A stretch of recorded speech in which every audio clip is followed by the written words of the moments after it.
The cathedral was glowing that morning, soft gold light spilling over marble floors, string music echoing faintly from the vaulted ceilings.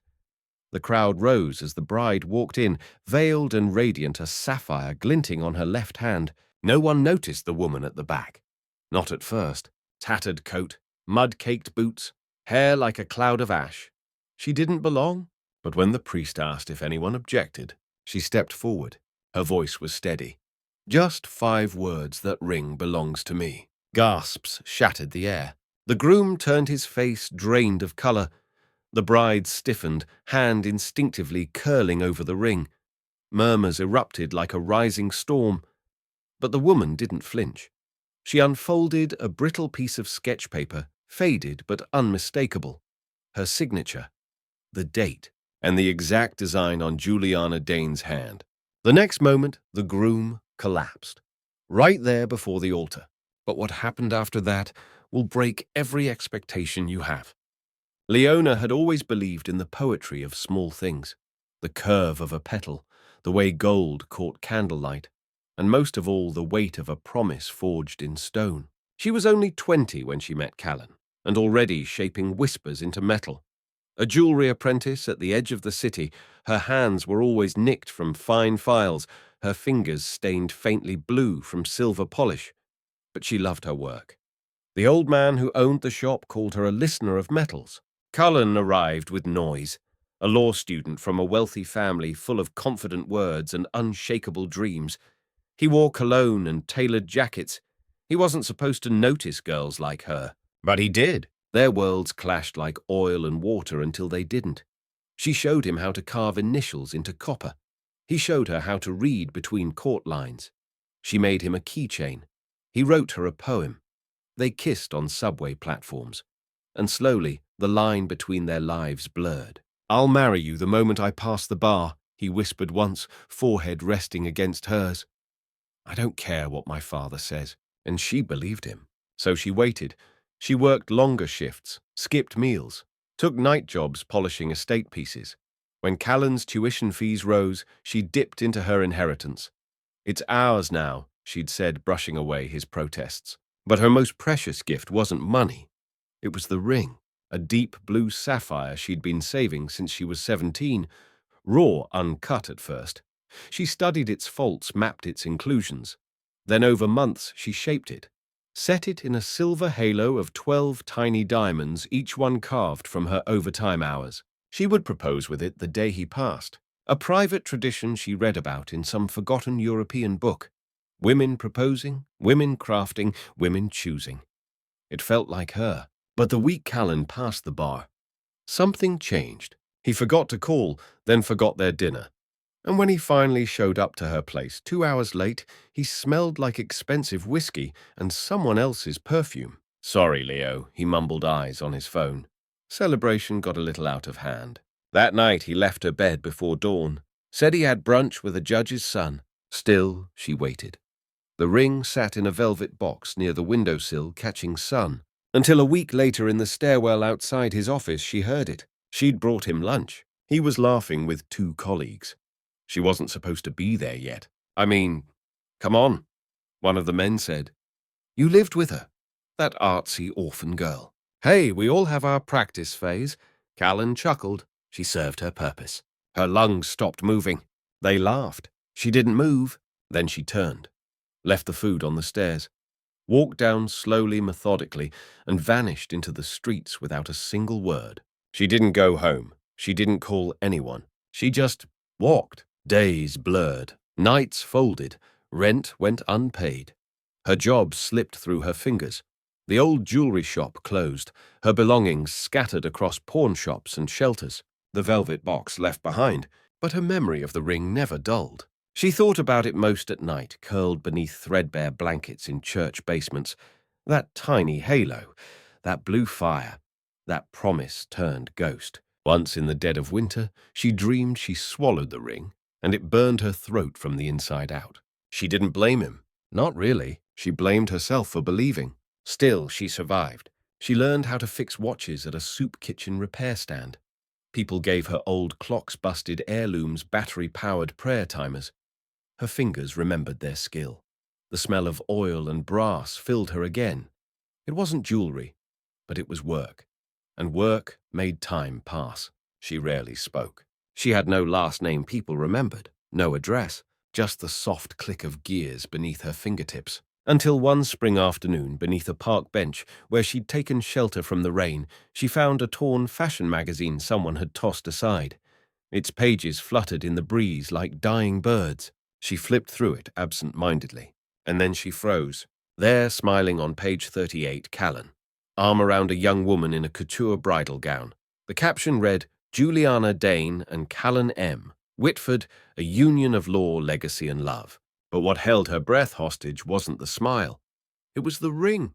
On Juliana's hand, clear as day, sat her sapphire. Same halo, same cut, same fire. She didn't need a closer look. She could feel the curves. She remembered the slight asymmetry in the third prong. She made that imperfection on purpose. Her mark. The caption beneath the photo called it a treasured family heirloom. Leona almost laughed.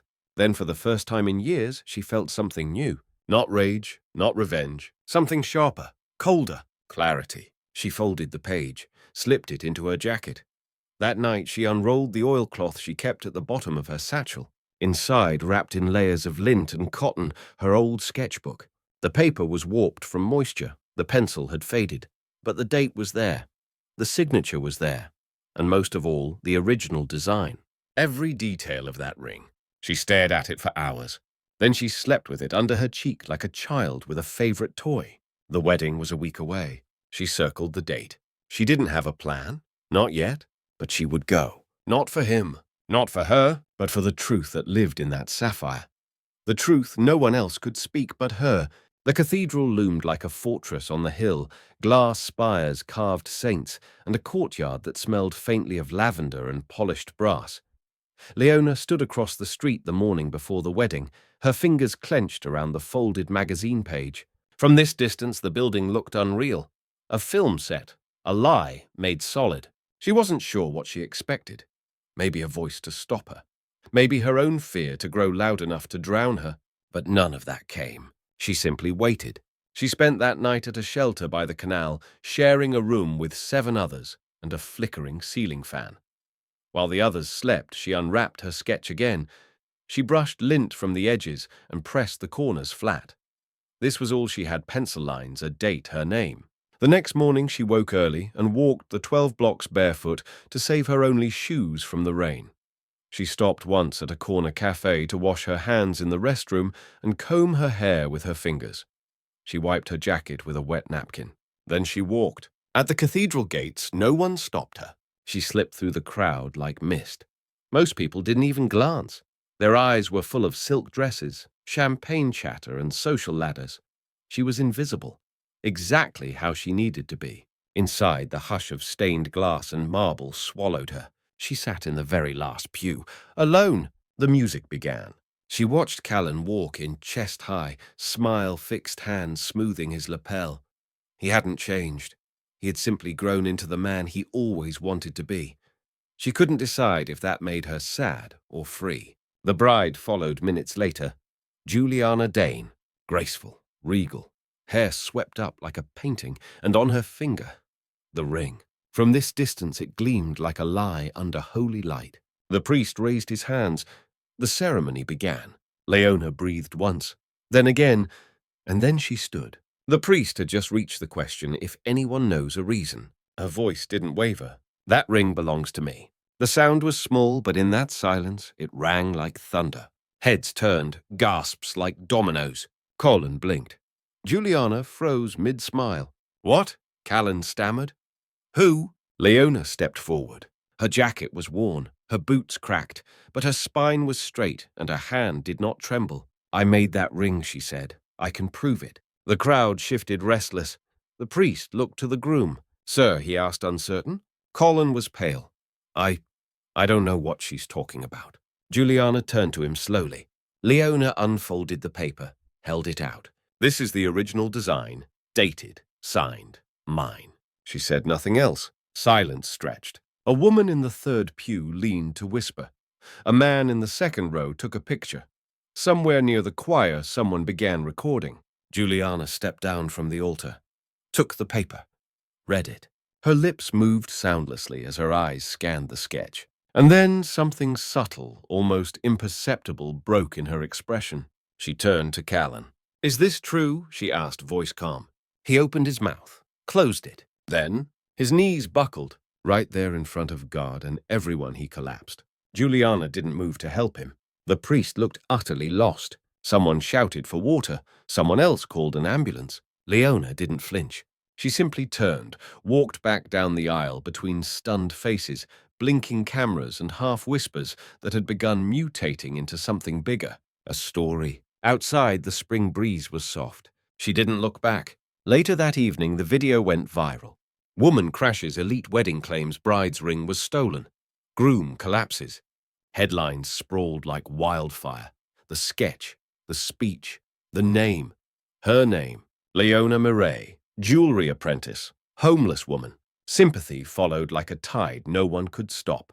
Journalists knocked on every shelter in the district. One found her, but she refused to speak. Others tried offering money. She said nothing, but people spoke for her. The old shop owner wrote a post. "She worked harder than anyone I knew." An art student who once bought a pendant from her shared, "She told me every stone has a soul. I still wear that necklace." Even Juliana in a later interview admitted the truth. "I asked Callan where the ring came from. He told me it was his grandmother's. Now I know. It wasn't just a lie. It was a theft." The wedding was called off within 48 hours. Callan's firm suspended him pending investigation into unrelated misconduct. By then, Leona had disappeared again quietly without ceremony, until a week later, an independent jeweler named Lucia Rellini posted a photo Leona standing in a sunlit studio sleeves, rolled polishing a raw stone. Her caption read, "Sometimes the most brilliant artists live in silence." I offered her a corner of my studio. She accepted with humility and grace. Comments flooded in. Support, praise, offers, but Leona didn't reply to any. Instead, she sat at the old oak table, sketches spread before her hands, busy again.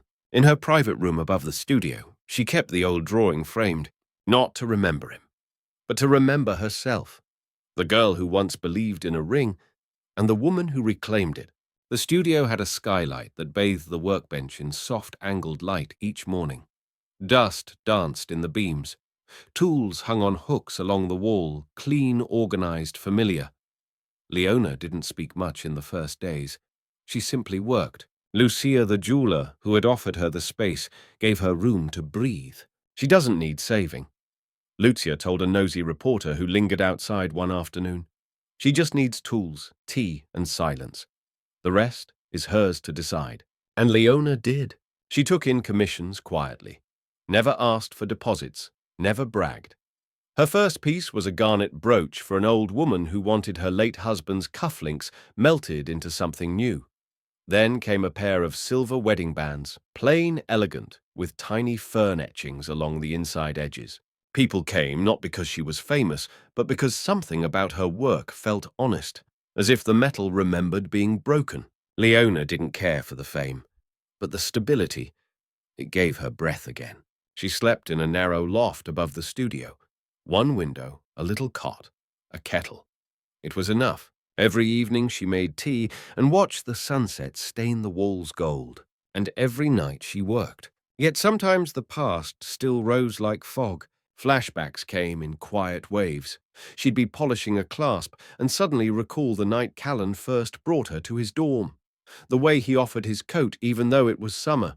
The way she'd looked at him like he was the beginning of everything. Or the time she carved their initials into a brass disc and hid it in the back of his wallet. He never noticed. One morning, while organizing old tools, she found her practice sketchbook, the one before the sapphire ring. Her early designs were crude, but buried between them was a faded drawing titled "For Me." It was a small ring, plain with no stone, just an inscription inside. "I stayed." Leona stared at it for a long time. A few weeks later, Lucia invited her to a gallery showcase downtown. At first, Leona declined. Crowds still made her uneasy. But Lucia insisted gently. "It's not about you," she said with a smile. "It's about the people who are still waiting to believe they can begin again." So Leona went. She wore a simple navy dress borrowed from Lucia's closet and tied her hair back. The gallery buzzed with warm chatter. There were paintings, metalwork sculptures, pieces made by survivors, former inmates, refugees, people who'd been buried and dug themselves out. Leona's piece was tucked in a corner, a silver pendant carved with a pair of hands holding a cracked stone. The plaque read, "Made, broken, made, again." People stopped. They stared. Some didn't say anything, just touched the glass and moved on. A man in his 30s in a pressed grey suit lingered a little longer. He had a quiet demeanor, thin glasses and fingers that drummed nervously on his phone. He turned to her. "You're Leona, right?" he asked. She nodded slowly. "I'm Theo. I used to work with Callan." She stiffened just slightly. "I didn't know what he did to you," he added quickly. "Back then we all laughed along. We didn't ask questions. We thought we were untouchable." He paused. "I'm not here to clear my conscience. I just wanted to say you standing up like that at that wedding. It woke a lot of people up, including me." She didn't reply right away. Instead, she asked quietly, "Did he ever love anyone?" Theo swallowed. "I think he loved how people made him feel. That's different from loving them." They stood in silence for a moment. "Anyway," Theo said, glancing back at the pendant, "I'm glad you're still making things." So was she. Later that month, a letter arrived at the studio, no return address. Inside was a check for $2,000 and a single line written on monogrammed stationery. "I'm sorry, J.D. Juliana Dane." Leona didn't cash the check. She didn't return it either. Instead, she wrote back on thick cream paper. "Some things can't be bought back, but truth shared in silence still matters. Thank you." She never got a reply, but it felt enough. One rainy evening, Lucia found Leona hunched over her bench, carving something small and precise. "What are you working on?" she asked, leaning over. Leona didn't look up. "Something I should have made a long time ago." It was a ring, sapphire, but this time smaller, simpler. The halo was tighter, the silver warmer. It wasn't meant for anyone else. It was for her. On the inside, she engraved a single word: "Return." That night, she placed it on her own finger.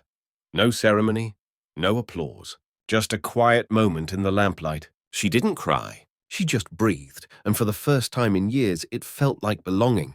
Days passed. One afternoon, a teenage girl wandered into the studio, nervous, clutching a locket. "My grandmother wore this," she said, voice trembling. "It's broken. I want to wear it when I graduate." Leona took it gently. A hinge was rusted, one clasp bent, but nothing unfixable. "Can I leave it with you?" Leona smiled. "Yes, I'll take good care of it." The girl looked around. "My mom says people know you from the wedding thing." Leona chuckled softly. "Some people do." Was it scary speaking up? Leona thought for a moment. "Yes," she said. But what was scarier was staying silent. The girl nodded slowly. Then she left, and Leona turned to her tool's heart steady. The past didn't own her anymore. It never had. News cycles faded as they always do. The headlines stopped. The interviews dried up. The world moved on to newer scandals and shinier headlines. But for Leona, the aftermath unfolded quietly, steadily, like morning light creeping across a floor. She was content with that. She had no desire to be a symbol, no longing for more spotlight. The world had seen her once, and that was enough. But others hadn't forgotten. In legal circles, the wedding collapse had become a cautionary tale. The firm where Callan worked issued a formal apology and terminated his contract. Allegations surfaced, mishandled cases, falsified billing. One of his junior associates leaked a memo he had once written, joking about trimming the fat from pro bono hours. The fallout wasn't immediate, but it was thorough. One judge who'd once called him promising now referred to him as a hollow man in a fitted suit. His family tried damage control. His mother claimed in an interview that Callan had been emotionally manipulated by a woman from his past who misrepresented herself. The internet didn't buy it. Within hours, side-by-side images of the ring and Leona's sketch were reposted thousands of times. Users across platforms quoted Leona's courtroom words, "I made that ring. I can prove it." But while the public devoured the scandal, Leona kept her focus on smaller things: a woman's broken locket, a man's melted-down wedding band reforged into a pendant for his daughter, a widower who asked her to make a charm from the key to his late wife's writing desk. Each piece stitched the world together in some small way. Each one reminded her, "You're still here." One afternoon, as spring melted into summer, she received a message on thick ivory stationery. "Juliana Dane requests a brief meeting at your convenience." Leona stared at it for a while. Then she called Lucia into the room. "You think I should meet her?" she asked, holding the note. Lucia paused. "Do you want to—" "I don't know." "Well," Lucia said softly, "you don't owe her anything. But if something's still heavy, maybe this helps you put it down." So Leona agreed. They met at a quiet cafe near the botanical gardens. Juliana wore a pale blue dress and no jewelry. Her eyes were tired but not cruel. "Thank you for coming," she said. Leona simply nodded. "I didn't know," Juliana began. "I really didn't." Leona tilted her head. "Why are you here?" Juliana exhaled. "Because I said nothing when I should have spoken up louder. Because I benefited from a lie. And because I think part of me saw something was wrong. But it was easier not to ask." Silence hung between them. Finally, Juliana reached into her bag and placed something on the table. It was the ring. "I had it resized after the engagement was called off," she said. "But I don't want it anymore. I can't wear something built on someone else's silence." Leona looked at it, then gently pushed it back. "I don't want it either," she said. Juliana blinked. "I already made a better one. For myself." A beat passed. Then Juliana nodded slowly. "I'm glad." They didn't speak much after that. But when they stood to part, Juliana hesitated. "For what it's worth," she said, "he's gone. Left the city. No one really knows where." Leona didn't flinch. "I hope he finds what he's running from," she said. They didn't hug. No teary goodbyes.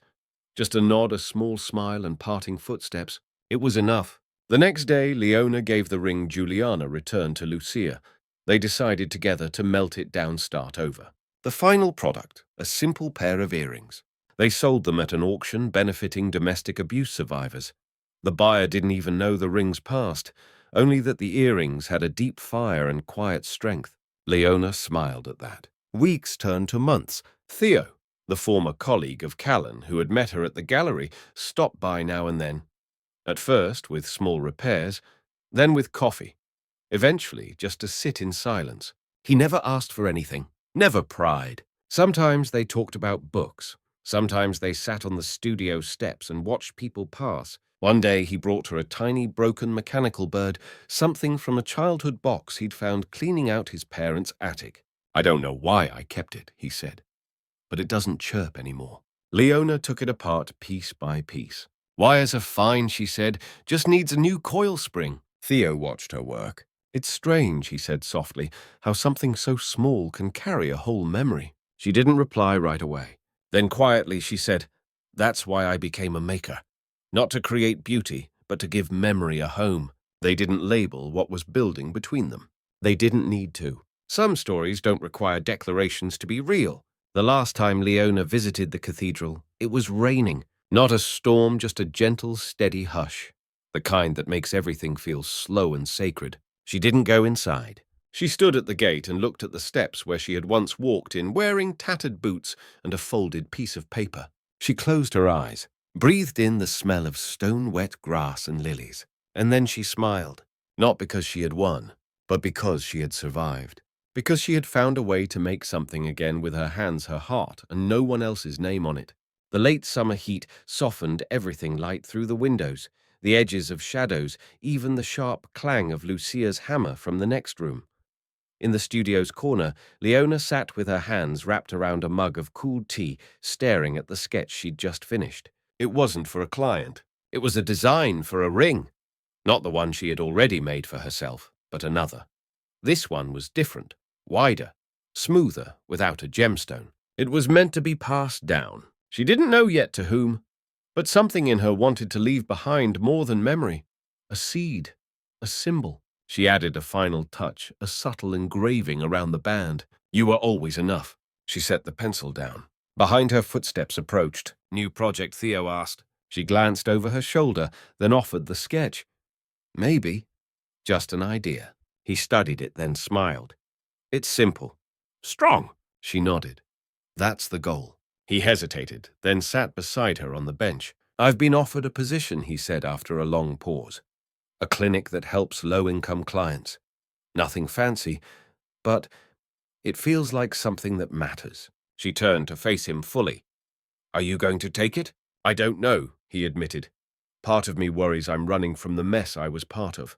Another part hopes I'm running towards something better. Leona folded the sketch gently and slid it into her journal. I think maybe you're allowed to do both. They sat in silence after that. It was a good silence. 1 week later, Leona was asked to give a short talk at a small local college. The professor, a former client, invited her to speak to students studying art design and craft. She almost declined public speaking, still made her chest tighten. But something inside her said, this is part of it too. She wore linen pants and her work apron with silver dust still clinging to the edges. She spoke softly, simply, without embellishment. She told them about craft as memory, about mistakes as marks of the maker, and about what it meant to reclaim your voice when the world tried to erase you. At the end, one student asked, Do you forgive him? Leona paused. She didn't rush the answer. I don't carry him anymore, she said. That's better than forgiveness. That's freedom. They clapped quietly. A few students cried. Later, someone left a note in her bag. Thank you for showing us that ruin isn't the end. Autumn came. Leaves curled like whispers on the sidewalks. The air smelled of burnt cinnamon and damp soil. Leona now had a wait list for her work. She only took what she could do with full care. One of her final commissions that season was from a woman named Myra. She was older, nearly 70, and brought in a ring she'd worn since her first marriage. The stone had fallen out. The gold was scratched. I was never brave enough to leave him, Myra whispered, eyes rimmed red. But I am now. I want to remake this ring. Not throw it away. Just remake it for me. Leona took the ring in both hands. Then let's make it yours. It took 2 weeks. When Myra came to pick it up, her lips trembled. The new ring had the same gold reshaped into a wave, with a small opal embedded in the center. It feels like breath, she whispered. Leona smiled. It's you now. One cold morning, Leona stood alone in the park, the same one where she'd found the magazine page. She still had it, pressed flat in the back of her sketchbook, but it no longer made her heart twist. Instead, she sat on the same bench and opened her palm. In it, she held the first ring she'd ever made hers, with the word return inside. She slipped it off and held it up to the sun. Then she kissed it and slipped it back on. A quiet ritual, just for her. No cameras, no audience. Only the wind, the trees, and a city that had once forgotten her name now humming with her touch, her mark, her story. That evening, Theo came by again. He didn't knock. He'd learned that Leona didn't like the formality. He just stepped inside, paused at the threshold, and waited until she looked up. She did. He held up a tiny box. Inside, it wasn't a ring. It was a bracelet, delicate, silver, and on the inside, built from broken. She stared at it for a long time, then touched it. I didn't make this, she said. He shrugged, but you inspired it. She didn't cry.